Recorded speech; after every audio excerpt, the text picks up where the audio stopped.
دوستو یہ کہانی بادشاہ اور خود غرضی پر مبنی ہے۔ پرانے وقتوں کی بات ہے کہ کسی ملک میں ایک بادشاہ رہا کرتا تھا۔ ساری ریاست میں خوشحالی کا بول بالا تھا۔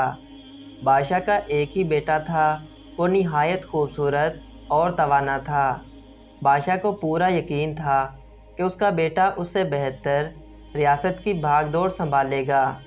بادشاہ نے سوچا کہ کیوں نہ اب اپنے عہدے سے سبق دوش ہو جاؤں اور ریاست کی بھاگ دوڑ اب شہزادے کے ہاتھ میں دے دوں۔ لہٰذا بادشاہ نے شہزادے کی تاج پوشی کا اعلان کر دیا۔ تاج پوشی سے کچھ دن پہلے شہزادہ شدید بیمار پڑ گیا، اتنا بیمار کہ ریاست کے شاہی طبیب نے اسے لا علاج کہہ کر اس کا علاج ترک کر دیا۔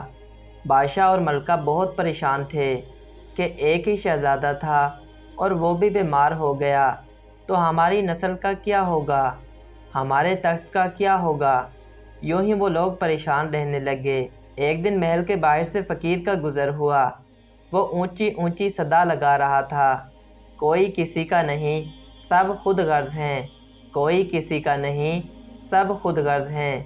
ملکہ کے کانوں میں یہ صدا پڑی تو ملکہ بادشاہ سے کہنے لگی کہ یہ اللہ والا لگ رہا ہے، اس سے دعا کرواؤ، شاید اللہ تعالیٰ شہزادے کو زندگی عطا کر دے۔ بادشاہ نے فقیر کو محل کے اندر بلوایا اور اپنے شہزادے کی حالت سے آگاہ کر کے کہنے لگا، اس کے لیے دعا کرو تاکہ شہزادے کی جان بچ جائے۔ فقیر بولا، بادشاہ سلامت، آپ کا شہزادہ صحت یاب تو ہو جائے گا، لیکن یہاں سب خود غرض ہیں، کوئی کسی کا نہیں۔ بادشاہ فقیر سے کہنے لگا، مجھے تمہاری بات سمجھ نہیں آئی۔ فقیر بولا، بادشاہ سلامت، چلے میں آپ کے بیٹے کا علاج کر دیتا ہوں، لیکن ایک شرط پر۔ بادشاہ بولا، کیا مطلب؟ فقیر کہنے لگا، آپ ایسا کرو، ایک پاؤ میٹھے چاول پکاؤ اور ساری ریاست میں دعوت عام کا اعلان کروا دو۔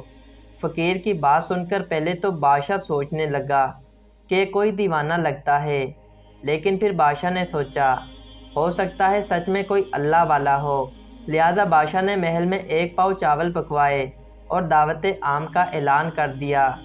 بادشاہ کی دعوت کا سن کر تمام ریاست سے لوگ جوک در جوک محل پہنچ گئے۔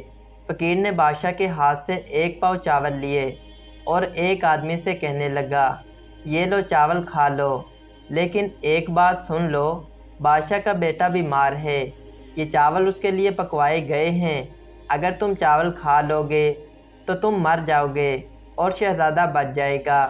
وہ آدمی بولا، میں نہیں کھاتا یہ چاول، تم خود کھا لو۔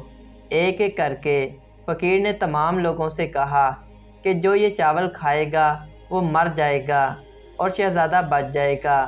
سب نے چاول کھانے سے انکار کر دیا تو فقیر وہی چاول لے کر بادشاہ کے پاس پہنچا اور کہنے لگا، بادشاہ سلامت، اب آپ کو ہی یہ چاول کھانے پڑیں گے تاکہ آپ کے مرنے سے آپ کا بیٹا بچ جائے۔ تو بادشاہ کچھ دیر خاموش رہا اور پھر بولا، ٹھیک ہے، پر پہلے مجھے ملکہ سے مشورہ کرنے دو۔ فقیر کہنے لگا، ٹھیک ہے۔ بادشاہ نے ملکہ سے کہا کہ اگر میں نے چاول کھائے تو میں مر جاؤں گا، لیکن شہزادہ بچ جائے گا۔ ملکہ بادشاہ کی بات سن کر بولی، نہیں، آپ یہ چاول کبھی نہیں کھائیں گے، کیونکہ اگر شہزادہ مر گیا تو ہو سکتا ہے اللہ تعالیٰ ہمیں کوئی دوسرا شہزادہ عطا کر دے، لیکن اگر آپ مر گئے تو میں کیا کروں گی اس دنیا میں، اس لیے آپ یہ چاول نہیں کھائیں گے۔ لہٰذا بادشاہ نے چاول کھانے سے انکار کر دیا۔ بادشاہ کی بات سن کر فقیر یہ کہتا ہوا چل دیا، یہاں کوئی کسی کا نہیں، سب خود غرض ہیں۔ تھوڑے ہی دنوں بعد شہزادہ مر گیا اور شہزادے کی موت کا غم بادشاہ برداشت نہ کر سکا، اور شہزادے کی موت کے کچھ دن بعد بادشاہ بھی مر گیا۔ کہتے ہیں آج بھی اس ریاست کے داخلی دروازے پر لکھا ہوا ہے، یہاں کوئی کسی کا نہیں۔ دوستو، سب خود غرض ہیں۔